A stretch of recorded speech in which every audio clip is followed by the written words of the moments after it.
Alright guys, Fool will come to you with another video. So, that 168 division, I guess you can say the excitement of the middleweight division is kind of transitioning to the super middleweight division. The thing is as of right now, you have some happenings. You have, Demetrius Andrade, he's moving up to 168. Eddie Hearn claims that he can't make 160 anymore, but that's cap though, because I've talked to Demetrius Andrade's strength and conditioning coach, and 160 is not a problem. It's not a problem at all. As a matter of fact, if he really wanted to, if he really wanted to, 154 wouldn't be a problem for him. That's just how it is. But anyhow, let's talk about some things that came to surface as of recently. And number 1055 or service to Seattle, boarding all groups overalls, gate number 60, all guests will confirm 6 to Seattle on flight number 1055. Please make your gate number 60 for your departure. Thank you. Sorry, I'm in the airport right now again. I'm actually flying out. But anyhow, so we have a situation where, last night, you had John Ryder fight. He was fighting Daniel Jacobs. Now, many people say that, Daniel Jacobs was robbed of that fight. Many people say that maybe that fight should have been tied. Many people say that Daniel Jacobs should have won the fight. You know what I mean? However, for whatever reason, John Ryder, he got the nod in the fight. Now, we already know that everybody is into the Canelo sweepstakes. Everybody wants a piece of the Canelo sweepstakes. They know that the Canelo sweepstakes means that you are guaranteed a career-changing payday, which means that chances are you're not going to want to fight anymore. Now, granted, the whole problem with Canelo, we say the Canelo, steroids. So, and that's the issue. A few fighters come back. A few fighters come back from Canelo fights. Callum Smith, he came back from a Canelo fight. Billy Joe Saunders, he has not coming back. Has not came back. I don't think he's going to come back from a Canelo fight. Daniel Jacobs, he just fought last night. He came back from a Canelo fight. But granted, he didn't take that much damage in the fight against Canelo anyway. He didn't really take that much punishment. But Yildirim, he wasn't even a contender to begin with. However, the whole situation is the fact that, I don't think he's been back from a Canelo fight either.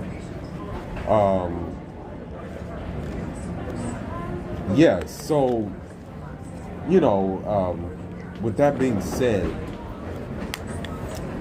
we have to understand that now new players want a shot at the Canelo sweepstakes.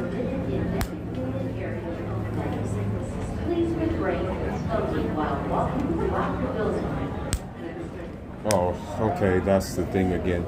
Now you have a situation where now you have a John Parker or Zach Parker. Yes, so Zach Parker. He wants a Canelo fight now. You have another situation where you have a John Ryder who has put himself into the Canelo sweepstakes as well. And the usual suspects who have been wanting the Canelo fight. Now, Canelo has not even hit like anybody yet. There was talks of him fighting Jamal Charlo. We know that was just a smokescreen. And we know there was talks of a Bivol fight with the third Triple G fight. But I don't think that would make too much sense for the simple fact that if that were to occur, that means Bivol, it would be kind of like weird because it would be Bivol being a natural 175 dude. Canelo would probably maybe fight him at a catch weight, or he may fight him at 175 with the rehydration clause. But then let's say if Canelo is successful at the fight, let's say if he wins the fight, then what weight would he fight Triple G at? You know, then that presents the issue. Would he go back down to 168 to fight Triple G? Or would he make Triple G not only come up one weight class to fight him, but two weight classes to fight him? So I really think that, you know, although no network wants to pick up that Makabo fight, I really think that's going to be the dude he fights next. You know, truthfully speaking, I really think so. I think that's the guy he wants, you know. I don't think he wants I don't think he wants anybody else.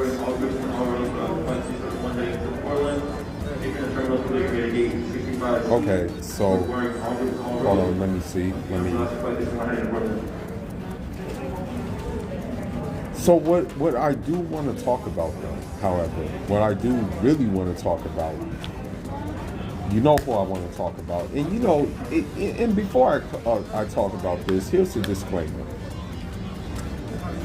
You don't have to rock with this page, okay? This page is only for like a certain audience. Like this page is not for everybody. Like this page is not like a page that just follows the narrative. This platform looks at every factor involved, and then judging by every factor involved, it makes a transparent opinion about the things that are involved. So now we know John Ryder, he got his victory, despite being a controversial victory. And I really think that John Ryder was under the impression that, okay, if I beat him, I'll be in line for a Canelo fight. I think that was his original vision. However, there's another thing. There's a monkey wrench that has been thrown into the plan that he's been avoiding. Okay? He's been avoiding this monkey wrench for a long time now. However, now it is a matter of hold on.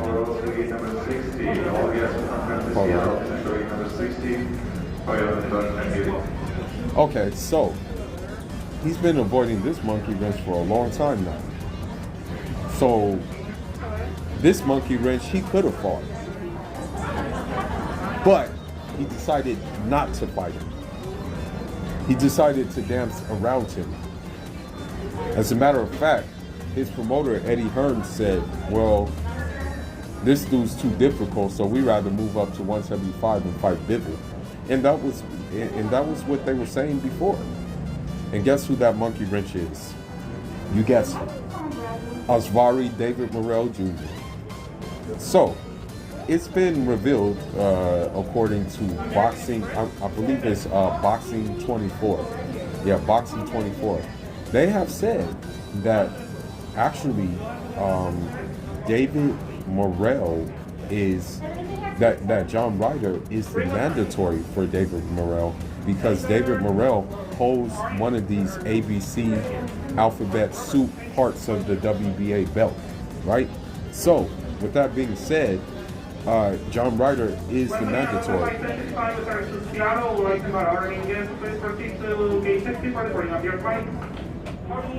Okay, so Okay, there's a lot going on here. My bad. But I still want to do this video. You know, there's a couple of things going on, but I still want to do this video while I have some downtime. But anyhow, with that being said, you know, John Ryder could have fought David Morrell before. You know, he was the mandatory before, but, you know, unfortunately, he decided against it. As a matter of fact, they sent him an offer. He didn't want that offer. Now, you know, the chances of John Ryder winning against David Morrell are very slim to none. You know,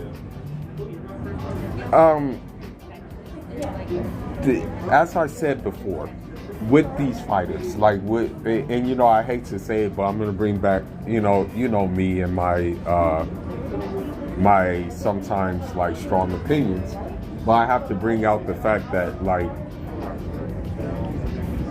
the Negro League fighters, the Negro League fighters have one similar thing in common.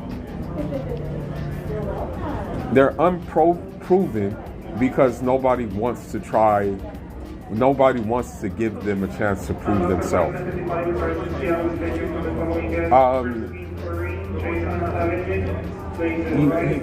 Now, we have to look at the fact that, you know, David Morrell, he's been calling out Benavidez. He even called out Edgar Berlanga. You know, he said, well, you know, Edgar Berlanga, stop fighting tomato cans and fight me. These were his words. There has been no response to David Morrell's words from Edgar Berlanga. So with that being said, it's like, okay, what is he left to do? Like, you have to ask yourself, okay, what is he left to do really? Except for fight those who want to fight him. Now, there's another development. I think David Morrell's next guy is going to be this guy from Kazakhstan. His name starts with the A. I think he's like 12 fights in. And Charlie N, you're gate 60. If this is your fight, please make your way immediately. We don't want to live without you today. But we will if we have to. Last guy, he's looking for Amanda Blake. Amanda Blake, please come see here for your assignment, your gate 60. So now, as I said before, you know, you have a case of David Morrell. Now he's fighting. I think he's going to fight this guy from Kazakhstan. I think this guy has 12 fights in, as I said. And I think that, you know, I think he stopped one of David Morrell's previous guys. I think he stopped this guy named Lennox Alley. Yeah, he stopped him. I think he stopped him in September. Now, with this being said, we have to ask ourselves one question. Is John Ryder going to mount up and fight David Morrell or not? I really don't think so. Flight 371 with service to Portland is currently boarding all rows on guests. All rows on guests are gate 65C. And I'm going to wrap this video up by saying this. You have dudes like Gerard Ennis, you have dudes like Boo Andre, you have dudes like Devin Haney, you have dudes like Erickson Lubin, you have these dudes, right? You have dudes like Rashidi Ellis and things like that, right?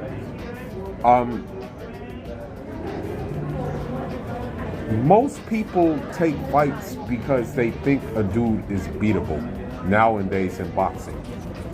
But when you don't seem beatable, even in your worst outing, many people aren't going to want to fight you, you know, and that's just the case with David Morrell. There was someone in my comment section who said David Morrell gets hit too much. The thing is this. When you are a fighter that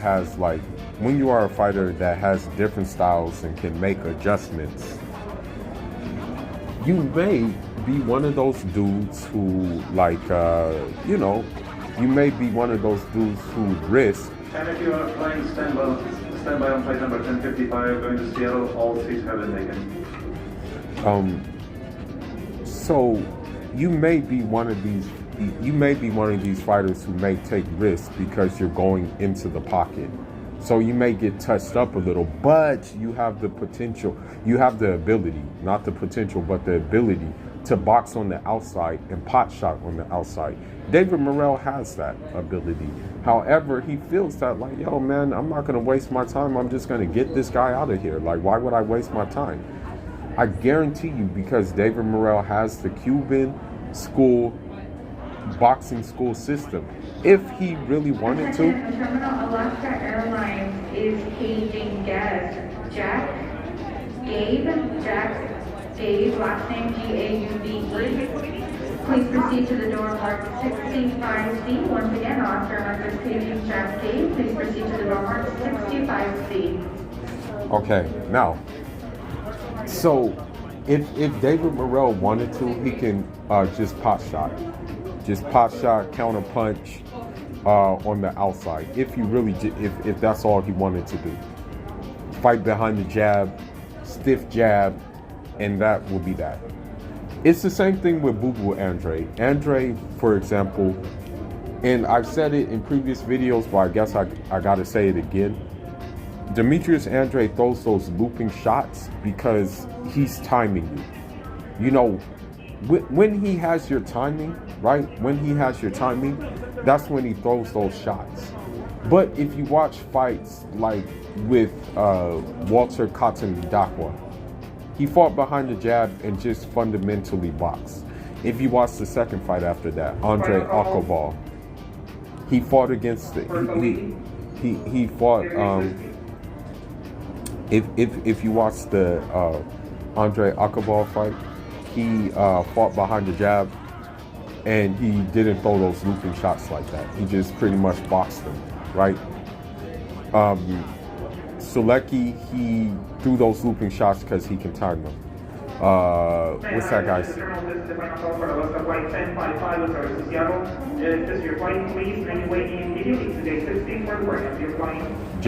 With Jason Quigley, he was able to time him. That's why he threw those looping shots.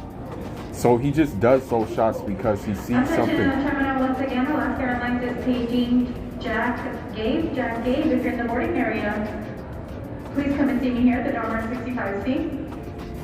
Okay, so I better wrap up this video since the announcers keep on saying things. But yeah, the reason. You're going to Seattle, flight number 431, your gate changed to gate 67. Once again, if you're going to Seattle on flight number 431, your gate changed to gate 67. So the reason why these fighters do this is because of the simple fact that the reason why these fighters do what they do, the fighters that I named, is because they can do it, and because the guy they're fighting against, they see the openings they need to do that kind of style. If those openings weren't there, best believe they would just box dudes 12 rounds, you know. But anyhow, man, let's see what John Ryder does. Chances are he's going to dub David Morrell again for the second time. But anyhow, Fula signing out. Leave your thoughts, leave your comments, and Jarama.